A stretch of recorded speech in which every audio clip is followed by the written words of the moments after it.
চাকরি নিশ্চিত না করে ৩ মাসের বেতন না দিয়ে যৌথ বাহিনী তাদের উপর গুলি চালিয়েছে। যারা শিক্ষার্থীদের উপর গুলি চালিয়েছে, নির্যাতন করেছে, সেই সকল হত্যাকারীদের চিহ্নিত করে বিচারের আওতায় নিয়ে আসতে হবে। উপরন্তু যারা এই অভ্যুত্থানে এই স্বৈরতন্ত্রের বিরুদ্ধে লড়াই করেছে তাদেরকে নানাভাবে গুপ্ত হত্যা করা হচ্ছে। এই যে সারা দেশে একটি অরাজকতা চলছে, একটি মব ট্রায়ালের মাধ্যমে যেমন খুশি তেমন কর্মকাণ্ড পরিচালনা করছে, এই কর্মকাণ্ড দেখার জন্য বা এই ধরনের পরিস্থিতি দেখার জন্য আমরা অভ্যুত্থান করি নাই। ছাত্র জনতার যে অভ্যুত্থানের মধ্য দিয়ে আমরা দীর্ঘদিনের স্বৈরতন্ত্র এবং ফেসিবাদতন্ত্রকে যে পরাভূত করেছি এবং যে কর্মসংস্থানের লড়াই আমাদের ছিল, সেই লড়াই পরবর্তী সময়ে একটি স্বৈরাচার বিরোধী আন্দোলনের রূপ নিয়েছে। আমরা বলেছি যে আমাদের যে কলকারখানা, মিল, ফ্যাক্টরি সহ অন্যান্য সকল সেক্টর যেগুলোতে মানুষ বিভিন্নভাবে তাদের কর্মপ্রয়োগ করে, তারা সেইখান থেকে তাদের জীবিকা নির্বাহ করে, আমরা দেখেছি যে অভ্যুত্থান পরবর্তী সময়ে বিভিন্ন কলকারখানায় শ্রমিক ছাঁটাই করা হচ্ছে, শ্রমিকদের 3 মাসের বেতন আটকে দেওয়া হচ্ছে।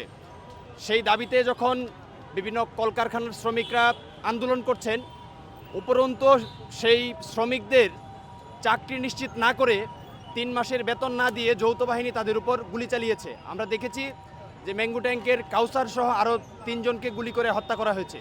এবং আমরা যেটি বলেছি যে অভ্যুত্থান পরবর্তী সময়ে যে শিক্ষার্থীদের নিরাপত্তা নিশ্চিত করতে হবে এবং ছাত্র জনতার অভ্যুত্থানে যারা শিক্ষার্থীদের উপর গুলি চালিয়েছে, নির্যাতন করেছে, সেই সকল হত্যাকারীদের চিহ্নিত করে বিচারের আওতায় নিয়ে আসতে হবে। কিন্তু এই অন্তর্বর্তীকালীন সরকার সেই কর্মসংস্থানের নিশ্চয়তাও নিশ্চিত করতে পারছে না। জুলাই অভ্যুত্থানে যারা হত্যাকাণ্ড পরিচালনা করেছেন তাদের ধরবার জন্য বা তাদের বিচারিক প্রক্রিয়া শুরু করবার কোনো ধরনের আয়োজন আমরা দেখছি না। এবং উপরন্তু যারা এই অভ্যুত্থানে এই স্বৈরতন্ত্রের বিরুদ্ধে লড়াই করেছে তাদেরকে নানাভাবে গুপ্ত হত্যা করা হচ্ছে। এবং বিভিন্ন জায়গায় গতকালকে আমরা দেখলাম যে ময়মনসিংহের গৌরীপুরে একজন আন্দোলনরত শিক্ষার্থীকে কুপিয়ে জখম করা হয়েছে। এবং সবচেয়ে দুঃখের ব্যাপার যে কুমিল্লায় একজন রিক্সা চালক, তার রিক্সার প্রথম চাকা একটি মোটর সাইকেলে বেজে গিয়েছিল। আমরা কুমিল্লার যে ছাত্র ইউনিয়নের সহযোদ্ধারা আছেন তাদের কাছ থেকে আমরা বয়ান নিয়েছি যে সেটি কেন হচ্ছে, রিক্সার চাকা মোটর সাইকেলে লেগে গেছে, সেই কারণে মোটর সাইকেল আরোহী যারা আছেন তারা এক পর্যায়ে চড়থাপ্পড় দেন এবং উপরন্তু আঘাতের মাধ্যমে ওই রিক্সা চালককে তারা মেরে ফেলেন। এই যে সারা দেশে একটি অরাজকতা চলছে, একটি মব ট্রায়ালের মাধ্যমে যেমন খুশি তেমন কর্মকাণ্ড পরিচালনা করছে, এই কর্মকাণ্ড দেখার জন্য বা এই ধরনের পরিস্থিতি দেখার জন্য আমরা অভ্যুত্থান করি নাই।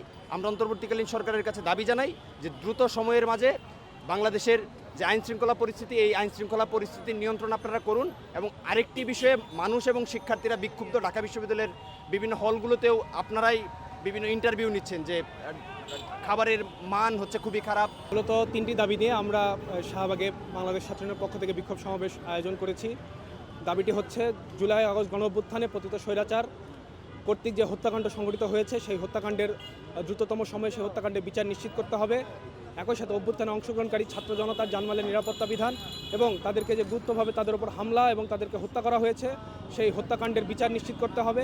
এবং একই সাথে আমরা গত পরশুদিন দেখেছি যে সাবেক সেনা কর্মকর্তার সন্তান কর্তৃক বুয়েটের একজন শিক্ষার্থীকে গাড়ি চাপায় হত্যা করা হয়েছে এবং কুমিল্লায় গতকাল একজন রিক্সা চালককে হত্যা করা হয়েছে। সেই হত্যাকাণ্ডের বিচার আমরা আজকের এই সমাবেশ থেকে দাবি করেছি।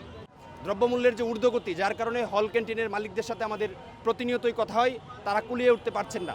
অর্থাৎ দ্রব্যমূল্যের নিয়ন্ত্রণ এবং আইনশৃঙ্খলা পরিস্থিতির নিয়ন্ত্রণ করেই দ্রুত সময়ের মাঝে সকল রাজনৈতিক মুক্তিযুদ্ধের পক্ষের গণতান্ত্রিক শক্তি মিলে দ্রুত সময়ের মাঝে যেন আমরা একটি সুষ্ঠু, অবাধ একটি গণতান্ত্রিক নির্বাচন যেন আমরা করতে পারি এবং সেই নির্বাচনে এসেই সকল ধরনের সংস্কার করবেন, সেটি আমাদের প্রত্যাশা।